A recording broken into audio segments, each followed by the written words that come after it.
I think a lot of you guys know that I love Star Wars. I love the whole franchise. I subscribe to Disney Plus only because I love Star Wars so much. But I had a lot of fun putting this together, and I hope all of you will enjoy this presentation. So let's go ahead and get into the intro here. I'm going to go ahead and get into some bullets. So I want to welcome everybody to Lessons from the Orion Wars. So we live in a time of rapid transformation where there's the echoes of ancient conflicts and cosmic lessons still ripple through our collective consciousness. So many of us actually feel the call to step into our higher purpose, to embody wisdom, compassion, and balance in a world that often seems really chaotic. But how do we begin this journey? So today we're going to explore the profound lessons from the Orion Wars. This was a pivotal chapter in the history of our galaxy that actually shaped the principles of unity, service, and spiritual evolution. Through this lens, we'll connect these galactic teachings to the timeless wisdom of the Jedi Code. And this will help you uncover how you can embody the qualities of a Jedi Master in your everyday daily life. So we're going to connect these galactic teachings to the timeless wisdom of the Jedi Code. So together, we're going to bridge the ancient and the modern, the cosmic and the terrestrial, and unlocking practical steps to help you navigate challenges, cultivate inner peace, and serve as a beacon of light for others. So hopefully by the end of this presentation, you'll have new tools to align with your highest potential and contribute to the balance and harmony of our planet, just like the Jedi do in their galaxy far, far away. So let's embark on this journey together. So a little bit about the Orion star system. I always like to start off with the star system itself and its civilization. A lot of us are very familiar with the Orion star system as far as it being a constellation because it's one of the biggest. It's one of the biggest constellations in our galaxy. So it's usually pretty easy to look up at the night sky and see the iconic belt stars of Orion. So these stars being Mid-Taka, Analtak, and Analam. But beyond its physical beauty, it lies a rich history of advanced civilizations, cosmic innovation, and spiritual evolution. So Orion was home to many diverse races and beings.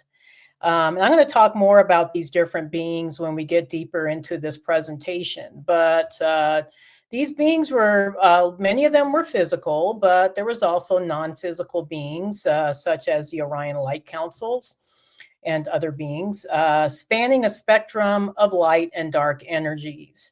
So I always say that Orion kind of represents the highest of the highest orders, which is kind of like the heavens. And it also represents the really darkest energies. So it's very, it has a dichotomy just in that alone. Now, Mid-Taka, which was one of the stars in the belt star, kind of the little belt that you see right here in the illustration here, was kind of stood out and was special because it was regarded as a hub of higher consciousness and hospitality, while other regions of Orion were steeped in political power struggles and domination. However, this diversity also led to discord, and this accumulated in the Orion Wars, which was a series of really intense conflicts that spanned millennia. So these wars lasted millions of years. I mean, when you try to wrap your mind around that, that just is mind-boggling, especially compared to the short history we have here on Earth. So these wars were often fought between factions that either represented service to self, which was domination and control, and service to others. That was cooperation and unity. And this left a very indelible mark on the galaxy. So they weren't just battles of technology, but they were actually profound struggles of ideology, karma, and spiritual growth. Okay, I love this scene from this was the original, I think, Star Wars movie. I think it was called A New Hope. Came out in, I think, 1977. And this is the famous cantina scene. But I used it to illustrate this slide because this, to me, kind of encapsulates so beautifully just the amount of diversity that you would see in Orion. So Orion civilization was considered to be a galactic melting pot. Now, when I do Akashic readings, especially for my Orion star seeds, I often describe Orion as the melting pot of the galaxy, a lot like the United States on Earth. The diversity of beings in Orion is very reminiscent of the famous cantina scene in Star Wars: A New Hope. So Orion is actually home to numerous star races. So there's just this vast array of species coexisting within one system. So due to its sheer size, it made it one of the most genetically and culturally diverse regions in the galaxy. So while there's always this natural relationship between consciousness and technology, Orion civilizations pushed this balance to the extreme. So they developed really highly advanced technology while still remaining just enmeshed and embroiled in these long-standing wars. So this central conflict mirrored the classic struggle between light and dark, these peaceful service to other Orions who were opposed to the self-serving authoritative factions that were seeking control. So when I was watching Star Wars, I noticed that the dynamic in Star Wars, so they talk about the struggle between the Empire and the resistance fighters, is very similar to the Orion Wars. So it often made me wonder, like, wow, did George Lucas get like downloads from past life memories in Orion, or was he getting a download about some, maybe in the collective level? Who knows? But there is a lot of similarities here, and this is going to be showcased throughout this presentation. Okay, so some of the power struggles that we see in the Orion Empire. So I mentioned that there was this light and struggle between light and dark. So there was three dominant groups that shaped the Milky Way's power structure. This is the entire Milky Way. So we have the Intergalactic Federation. So this was a coalition of various star systems that promoted peace and cooperation. So this would include like the Federation of Light, or the Galactic Federation, or whatever you guys want to call it. It goes by various different names, or maybe some of the galactic councils, such as the Andromeda Council. So this would be part of that grouping. Now, there was also the Reptilian Federation. So this was a network of reptilian species that were often associated with territorial expansion and control. So these were more of the service to self individuals. And then we had the Orion Empire. So this was an authoritative regime located in the Orion constellation that was ruled by a single leader. So then within the Orion Empire itself, three factions emerged. So we had the ruling Orion Empire. So this was a dominant force led primarily by Greys in alliance with the Draconian reptilians that were seeking to expand their influence across the galaxy. Now, the reason why there was so many Greys, aliens in Orion, was because of the proximity to Zeta Reticuli. So Zeta Reticuli, which is where the Greys originally came from, was located very close to the Orion constellation. So quite a few of them created colonies also in Orion, along with the Draconians. Then you had the Black League. So this was a resistance movement very similar to the resistance fighters from Star Wars, that were fighting against the Empire's control. So these were individuals that wanted to maintain self-sovereignty and freedom. They didn't want to become part of the Empire. And most of these folks were located within the Belt Stars. So that was pretty much the home of the Black League. Then you had the neutral populations. So these were beings that were caught between these opposing forces, for better or for worse, but they didn't want to be a part of any conflict. They just wanted to live peaceful lives, like many beings in the Mintaka planets. So some of them were kind of like the victims of this continual conflict. Okay, we're going to move along. So we got the Maldekian tragedy. So what is Maldek? Okay, and how did this lead to Orion's influence on Earth? So many Orions, including the Black League resistance fighters, eventually migrated to Maldek. So Maldek was actually a planet in our solar system. It was once located between, I would say, Jupiter and Mars. And so now it's actually the asteroid belt, because they destroyed it. But it was a planet in our solar system. But the reason why Maldek was connected to Orion was because that's where the Orion Empire sent their so-called criminal element. So they sent them to reform there, kind of similar to Australia on planet Earth, how the British colonies in the British Empire used to send their criminals to Australia.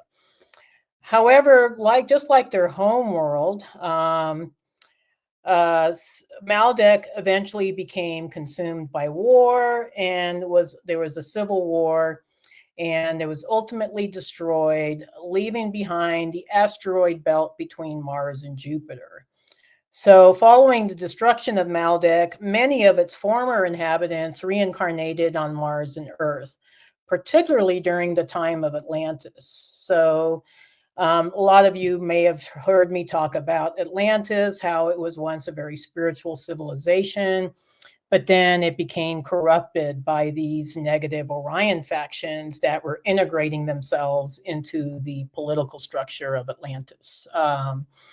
So this migration actually contributed to the aggressive authoritative tendencies that still shape Earth's political and social structures even today. So they're still feeling this influence millions of years later.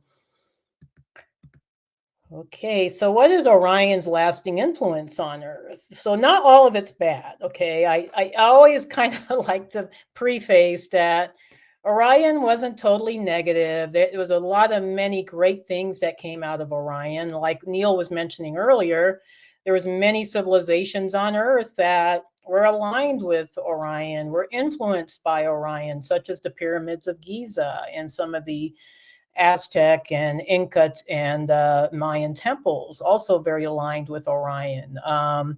So obviously Orion had a huge impact on Earth civilizations and Earth evolution. So this Orion influence helped to develop structured governance, business systems, and industrial frameworks. So these were all elements that were crucial to societal organization.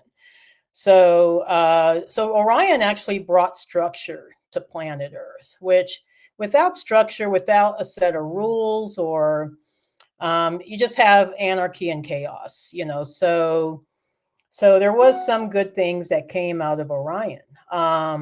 Now, however, as humanity continues its spiritual evolution, these Orion structures will eventually be replaced by higher frequency templates, such as from more advanced civilizations, such as the Lyrans.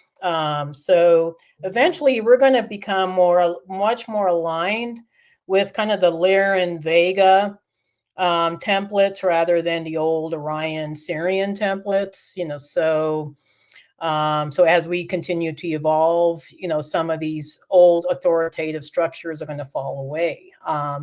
Now, the Lyrans were always associated with the yellow ray frequency. They bring also stabilization of intuitive abilities And this will signal the next stage in human consciousness expansion. So we're going to start seeing more of an alignment with the original human template, not so much the old Orion templates. Okay, so let's get into the comparison of the Orion Wars and the Star Wars saga. So if the Star Wars saga represents a galaxy-wide battle between the Sith and the Jedi, the Orion Wars embody a similar struggle on a much grander scale. So both of these stories center on a conflict between forces of light and darkness, and each represents different aspects of power, free will, and balance. So what were these factions that we were talking about? So we have the Sith and the service to self faction. So I mentioned this earlier, but so this is the service to self factions. The Reptilian Federation was very similar to the Sith in Orion in Star Wars.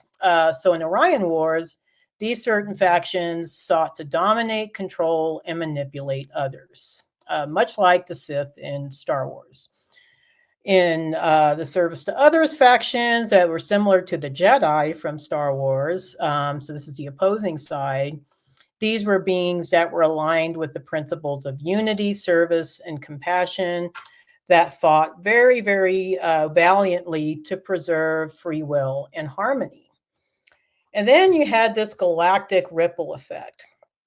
So just like in Star Wars, the Star Wars saga showed how the actions of key players, such as Anakin Skywalker, that you see kind of represented here in the image, how it actually affected the entire galaxy. So also the Orion Wars also shaped spiritual and energetic dynamics of countless star systems, including Earth. So a lot of similarities here. So why does this matter today? So why are we paying attention to Orion? It's a different constellation. What does this have to do with Earth? So the reason why Orion is, I think, really important for us to pay attention to, especially during these times, is because there's profound lessons within the Orion Wars for humanity. And we're seeing a lot of history repeat itself, continuously. This history keeps repeating itself. And so a lot of the things that are happening here on planet Earth right now actually also happened in Orion. So we're kind of navigating this era of rapid change, polarization, and spiritual awakening. So we're facing choices that are very similar to those that were made in Orion's past. So I guess the question that we have to ask ourselves as a collective is, will we act from fear and division? Or are we going to evolve and move forward and embrace unity, compassion, and service? So by exploring all of these cosmic lessons alongside the timeless wisdom of the Jedi principles, we're going to uncover tools that bring balance, not only to our lives, but also to the world around us. So let's get into some of these Jedi lessons here. And there's a lot of them. So I'm just warning you guys. Like I said, I had a lot of fun with this presentation. It was just near and dear to my heart. So the Jedi Order and its codes. So the Jedi Order in the Star Wars saga, which was also known as the Holy Order of the Jedi Knights, was an ancient peacekeeping organization dedicated to the light side of the Force.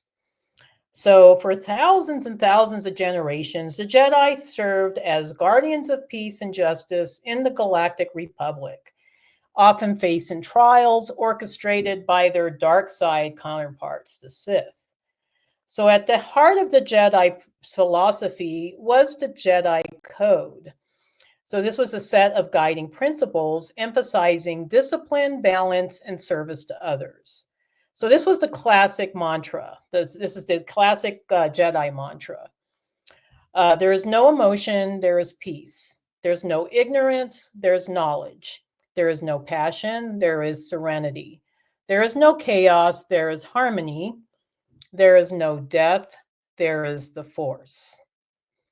And now Luke Skywalker, as you see indicated here, I think that's Obi-Wan Kenobi and some of the other, Jedi, and most important Jedi that was represented in this image.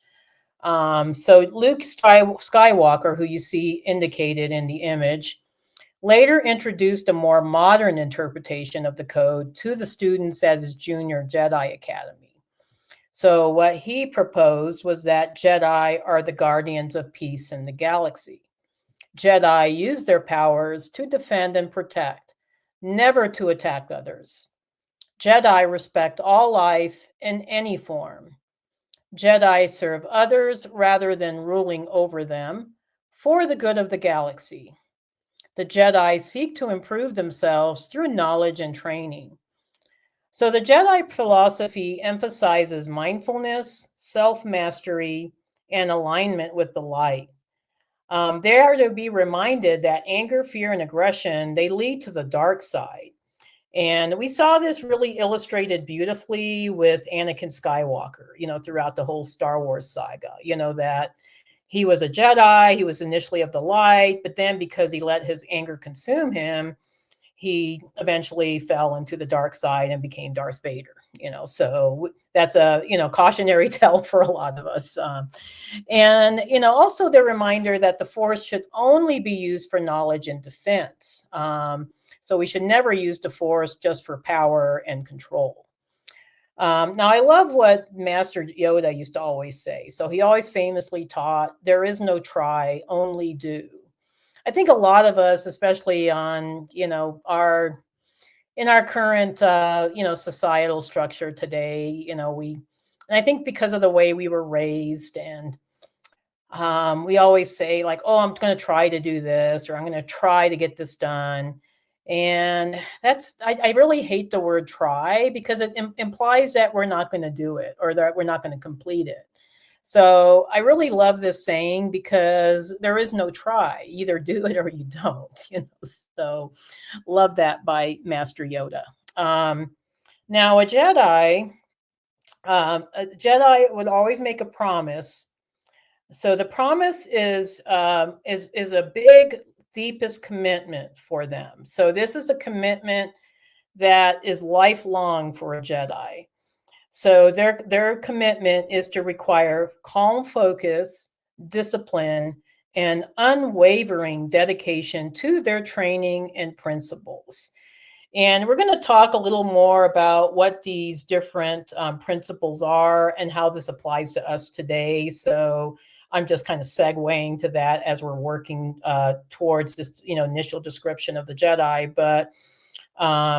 But what I love about the Jedi is that they were constantly trying to improve themselves. So it was never just like, okay, I've achieved enlightenment, now I'm the be all end all. It wasn't that way with the Jedi. They were always trying to improve upon themselves, and they applied a lot of discipline and a lot of dedication to their path. Okay, so we're going to get into some of the principles. So this is the Jedi principles and the Orion lessons, and there's quite a few of them here. We're going to go through all of these together. So there's different descriptions in each one. So the first one is honoring the council. You always want to honor the council. If you don't honor the council, then it's just anarchy and chaos. So within the Jedi principle, the Jedi Council embodies wisdom, unity, and authority within the Jedi Order.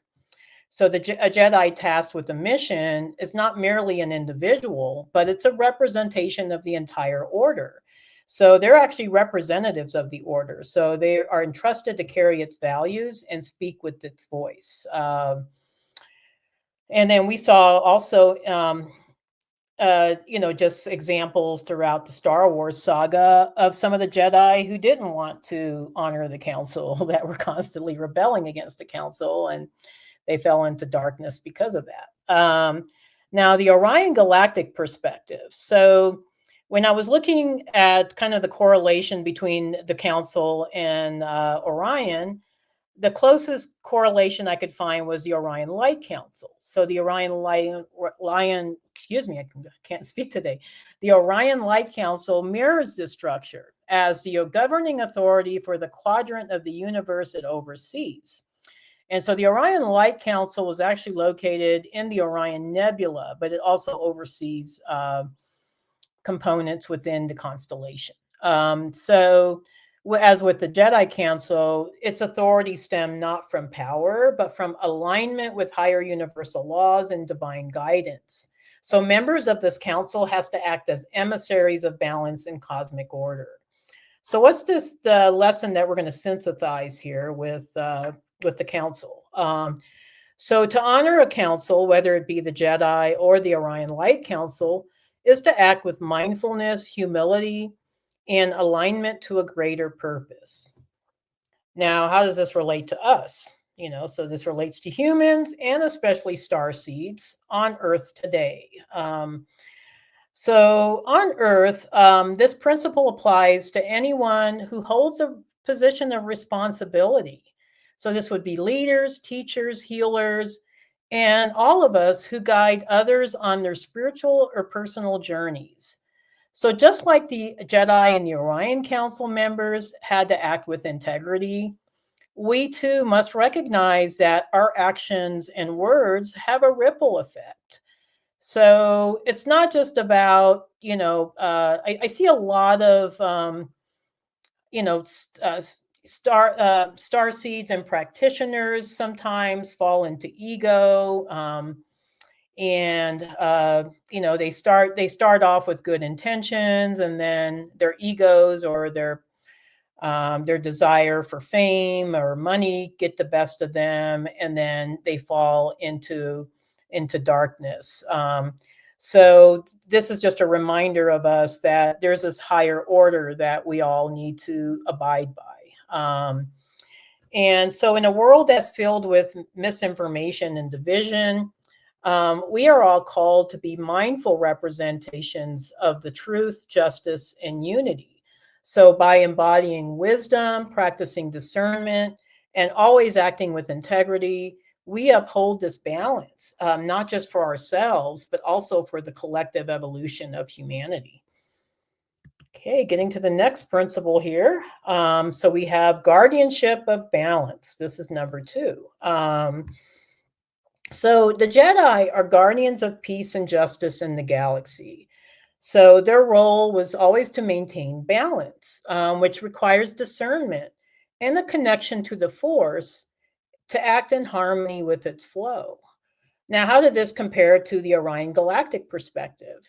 Now, the Orion Light Council also strives for balance by regulating the karmic cycles of Earth and overseeing interstellar dynamics, such, for instance, Mintaka, which was a portal to higher dimensions, embodies this principle of balance. So it served as both a point of convergence and a gateway for evolution. So this was helping beings transition to greater understanding. I always called Mintaka part of the, it was part of the galactic highway to higher consciousness.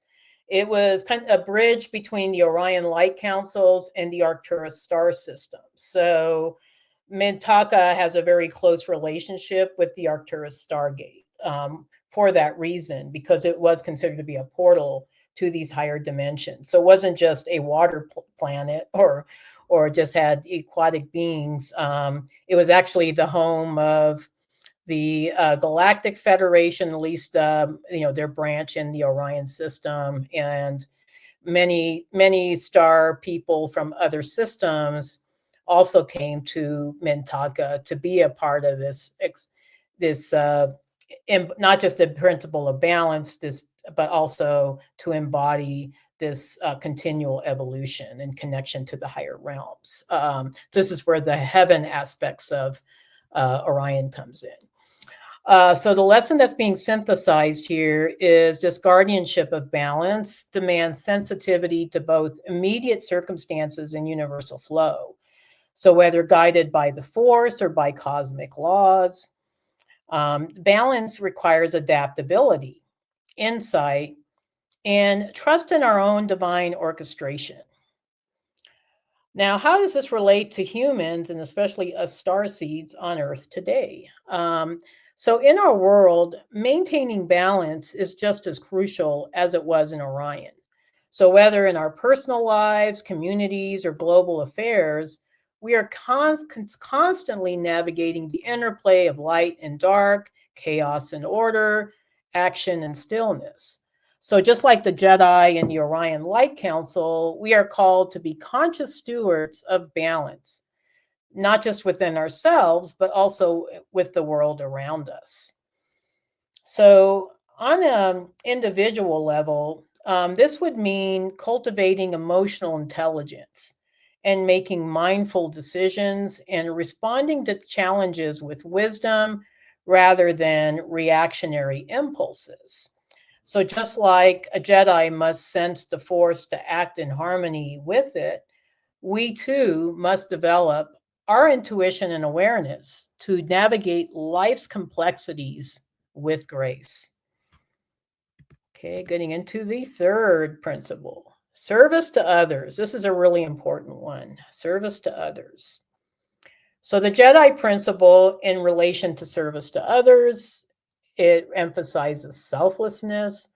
So, a Jedi life, particularly in Star Wars, was always devoted to serving the greater good rather than personal gain. So, a lot of times within the Star Wars saga, you would see a Jedi that would sacrifice himself or herself in order to maintain the highest good for all. So, their mission was to protect and assist others, even at great personal cost. Now, how this compares to the Orion galactic perspective is that Mintaka, is particularly Mintaka, but the Orion system holds a legacy of higher dimensional service and hospitality, assisting in the evolutionary journey of many beings. So, as a conduit for divine guidance, the system exemplifies service to others as a universal principle, transcending planetary or individual concerns. We see this even embodied within some of the principles of Sirius. So Syrians considered it to be a great honor to be of service to others. And they were willing to sacrifice themselves, to maintain the greater good for all. So, what's the lesson synthesized here? True service rises from recognizing one's role within the greater cosmic order. So, whenever a Jedi or inhabitant of Mintanka acting of service to others requires surrendering ego. Remember, I mentioned ego earlier, and trusting that such actions contribute to universal harmony. How does this relate to us today, especially starseeds? So I think we need to keep in mind that the ultimate goal for us being here on Earth is service to others. So we're here to be of service to the greater collective. And it's a universal principle. So it's to remind us to sometimes, we need to look beyond our own needs to support the collective good. So just like the Jedi and the Mintankans, trusting that our actions contribute to universal harmony really empowers us to live with purpose and support humanity's evolution. So by shifting from what can I gain to how can I serve, we align with a higher purpose and help bring balance to our world.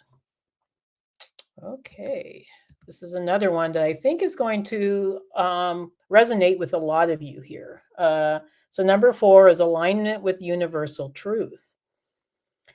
So the Jedi principle in regards to this universal truth is that they were taught to trust in the Force.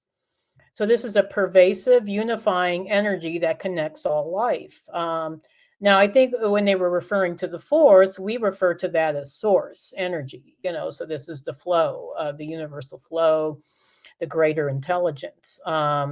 So with the Jedi, their decisions were guided by this flow. So they were seeking to act in alignment and with its wisdom. So how this relates to the Orion galactic perspective was that the Orion Light Council and its associated systems align their governance with the great divine director or source. So by adhering to divine law, they were able to ensure that their actions resonated with universal truths, thus creating harmony across dimensions. Now, the lesson synthesized is whether one calls it the force or source or whatever you want to call it. Alignment with universal truth is the foundation of wise governance and personal action.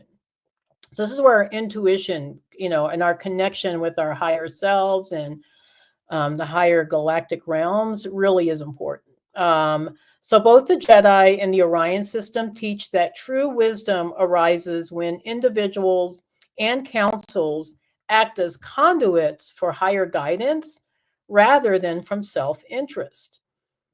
So how does this relate to us and humans and starseeds? How does this relate to us on Earth? So just like in Orion, aligning with universal truth means trusting our intuition and living in harmony with the greater forces that connect all life, whether we call it source, spirit, or the natural order.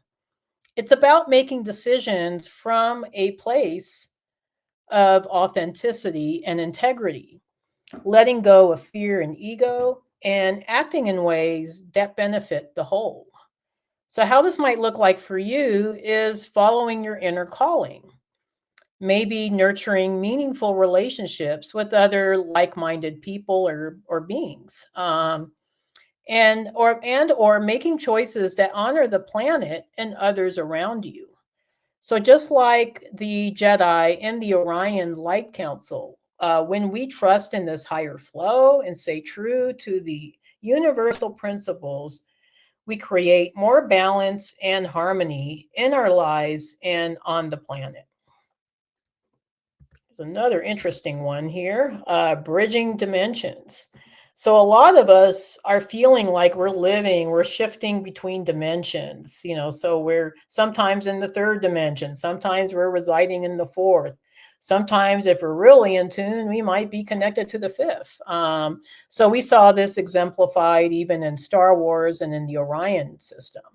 So the Jedi principle with bridging dimensions was that Jedi masters often mediate between differing perspectives. So they were like the big mediators between the Galactic Republic in Star Wars and sometimes even the Empire. So a lot of times they had to navigate the complexities of galactic politics and interpersonal conflicts. So, if there were an alignment, they were supposed to act as bridges. So uniting diverse beings and fostering understanding.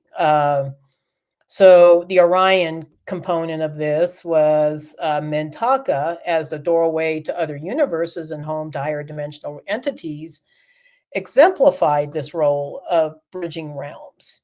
So its purpose was not just to serve its own system, but to facilitate connections between star systems, dimensions, and even universes. And even within Mintanka itself, there was many beings that were acting as ambassadors, so they were really trying to bring unification to the entire Orion constellation, exemplifying this bridging between not just dimensions, but also opposing factions. So the lesson synthesized with this is the role of a mediator, whether it was a Jedi or a Mintankan emissary, is to transcend personal or localized concerns. So enabling broader understanding and cooperation. So how does this relate to humans and starseeds on Earth today? So for us, bridging dimensions is about bringing people, ideas, and perspectives together. So sometimes even within our, spiritual community, there's people that believe in different things, and they, we have a lot of opposition within our community at times, and it can be frustrating. because we're all supposed to be one, right? We're all supposed to be part of this unity consciousness, but there's still duality consciousness, at least, with our community here on Earth. So whether it's resolving conflicts, connecting with people from different backgrounds, or blending science and spirituality, it's all about finding common ground and creating unity. So on a personal level, it's also about balancing the physical and spiritual aspects of life. And sometimes that can be challenging for us, we're trying to go to our jobs, make a living, we got families, we got a lot of distractions here on this planet, and, just not to mention all the chaos that's going on with our government and world affairs. And it can get really intense at times. And so it's sometimes hard to stay on that spiritual path. I hear it a lot from my clients, that they find that they want to be more spiritual, they want to be in alignment, but they are constantly being called to fulfill obligations. But however, as we grow, so as we get deeper into our spiritual path, we become bridges ourselves. So we're able to help others connect to the deeper truths and showing how everyday life can also align with higher wisdom. So when we stay open-minded, empathic, and willing to listen, we can transcend differences and create real harmony in our relationships, communities, and the world, just like the Jedi and the Mintankins did on their systems. Okay, moving along here, we got quite a few more here, so hang in there with me. So accepting responsibility. Now, this is a big one that I see that some of us struggle with, accepting responsibility. So the Jedi and Star Wars must always first master self-discipline before they can accept responsibilities for their actions. So Jedi who avoided responsibility were not trained, while those who embraced it were always given the opportunity to grow. Now, in the Orion system, so the Orion civilizations, responsibility played a crucial role in the ongoing struggle between light and dark. So the Orion Wars were fueled by beings who rejected accountability. They were seeking power without considering the consequences. They were just out for blood. They didn't care who got ran over or what happened. And they paid the price for it ultimately.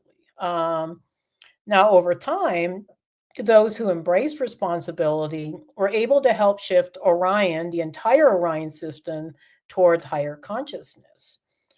So, the lesson synthesized here is that growth and wisdom come from taking responsibility for our actions. So whether we're in a Jedi Order, an intergalactic council, or even in our day-to-day lives here on Earth, responsibility is the gateway to power.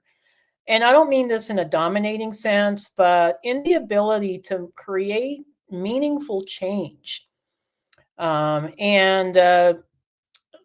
think sometimes people look at the term responsibility and they say it sounds boring. All of us want to just go out and have, experience the fun aspects of being a starseed on Earth. But actually, responsibility is a key part of, maintaining and being, and being successful with our missions.